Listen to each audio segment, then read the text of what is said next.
It was early spring when a family of migrant birds chose a quiet corner of a wide, golden field to build their nest.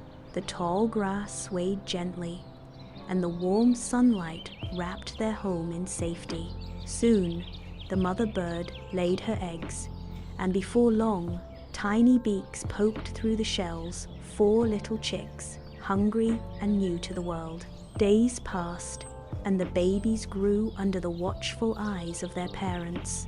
Life was peaceful until one morning, the sound of a rumbling engine broke the calm.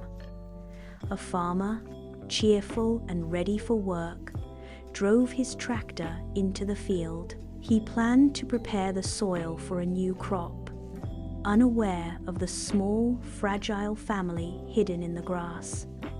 The tractor rolled closer and closer to the nest. The mother bird's heart raced. She looked at the father bird, and together they knew what they must do. Flapping their wings and calling loudly, they darted in front of the tractor. "Stop! Please stop! We have a family here!" they seemed to cry. They swooped low, their voices urgent, their wings wide in warning. The farmer slowed his machine, puzzled. Why were these birds behaving so strangely?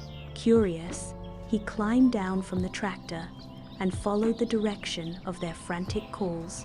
There, nestled among the grass, was the tiny nest, 4 newborn chicks blinking up at him. The farmer's expression softened.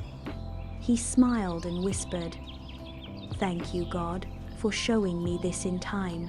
Instead of clearing that part of the field, he marked it with a stick so he would remember to leave it untouched. "This is your place," he told the birds. "Raise your family in peace." The mother bird chirped softly, and the father bird bobbed his head in gratitude. Their calls now were different, gentle, relieved, and thankful. The farmer returned to his tractor, carefully steering around the marked spot. The field would still grow crops, but now it would also grow something even more precious: life protected by kindness.